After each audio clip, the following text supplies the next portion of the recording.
Assalamualaikum warahmatullahi wabarakatuh. Apa kabar semuanya? Semoga ada dalam keadaan sehat walafiat. Amin ya robbal alamin. Pada bab sebelumnya, kita telah membahas kerajinan bahan keras. Pada bab ini, kita akan membahas prinsip kelistrikan dan sistem instalasi listrik. Bagian pertama yang akan kita bahas pada materi ini yaitu wawasan kelistrikan. Listrik merupakan teknologi mutakhir yang ditemukan manusia. Dengan adanya listrik, jarak dan waktu menjadi terasa dekat. Listrik menjangkau semua lapisan masyarakat, baik di kota maupun di desa. Namun demikian, terdapat daerah pedalaman yang tidak terjamah oleh listrik dikarenakan ingin mempertahankan tradisi nenek moyang, misalnya saja suku Baduy Dalam dan suku Kampung Naga dan lain sebagainya. Dalam aktivitas sehari-hari, kita tidak mudah terlepas dari benda-benda elektronik yang digerakkan oleh listrik. Sebagai contoh, kita menggunakan handphone untuk melakukan panggilan jarak jauh. Namun, apabila handphone habis baterainya dan tidak ada sumber arus listrik, maka kegiatan semacam itu tidak dapat berjalan.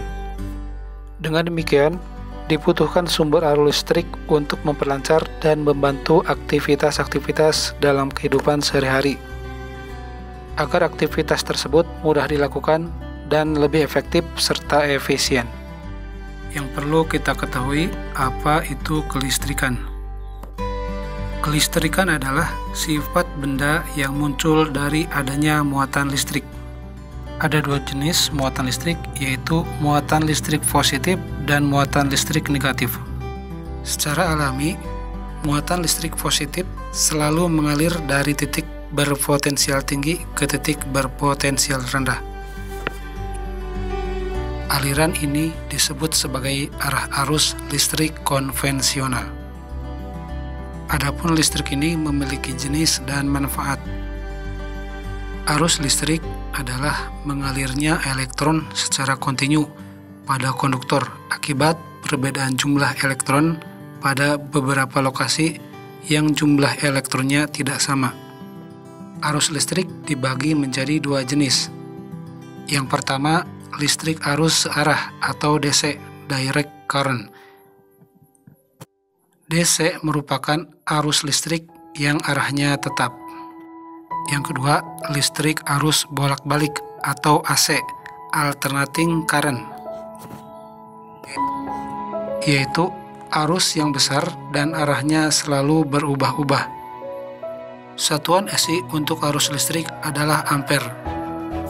Secara formal, satuan ampere didefinisikan sebagai arus konstan yang bila dipertahankan akan menghasilkan gaya sebesar 2 kali 10 min 7 kuadrat Newton per meter di antara dua penghantar lurus sejajar dengan luas penampang yang dapat diabaikan berjarak 1 meter satu sama lain dalam ruang hampa udara.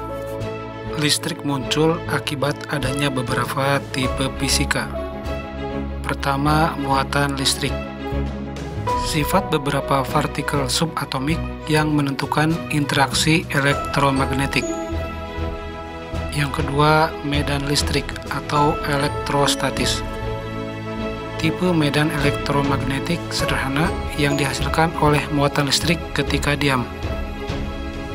Yang ketiga, potensial listrik. Kapasitas medan listrik untuk melakukan kerja pada sebuah muatan listrik biasanya diukur dalam volt. Yang keempat, arus listrik. Perpindahan atau aliran partikel bermuatan listrik biasanya diukur dalam ampere. Yang kelima, elektromagnet, yaitu muatan berpindah menghasilkan medan magnet. Selain berfungsi sebagai penerangan, fungsi lain dari arus listrik adalah sumber energi.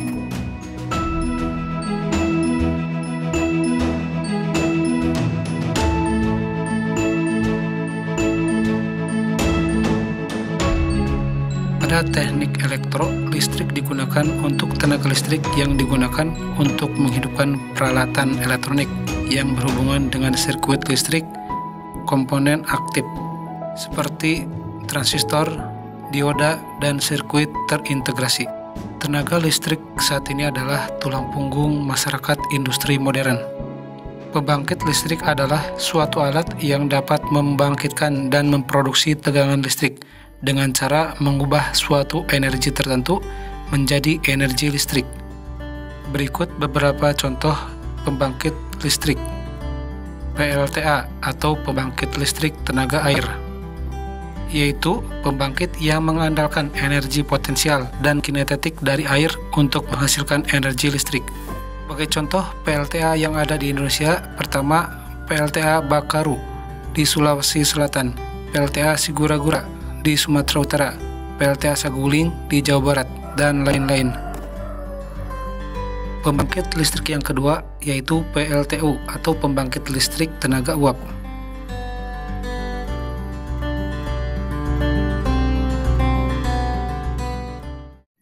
Uap ditampung dan disalurkan untuk memutarkan turbin uap.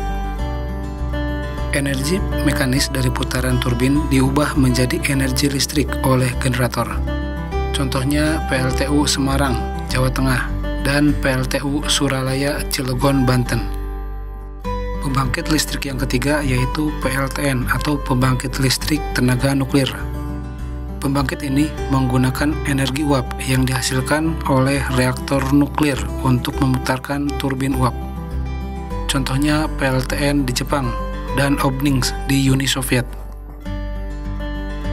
Pembangkit listrik yang keempat yaitu PLTB atau pembangkit listrik tenaga batubara. Pembangkit listrik ini menggunakan bahan bakar fosil berupa batubara yang dibakar untuk mendidihkan air agar menghasilkan uap. Contoh PLTB yang ada di Indonesia yaitu PLTB Bukit Asam di Sumatera Utara.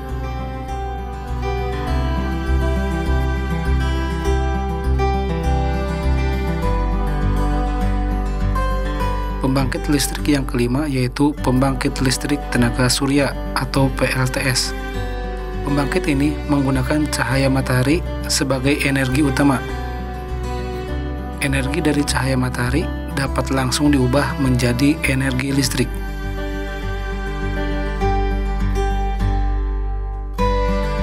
Pembangkit listrik yang keenam yaitu pembangkit listrik tenaga angin. Hembusan angin digunakan untuk memutarkan baling-baling. Kemudian putaran tersebut digunakan untuk memutarkan generator. Demikian wawasan tentang kelistrikan. Semoga bermanfaat. Assalamualaikum warahmatullahi wabarakatuh.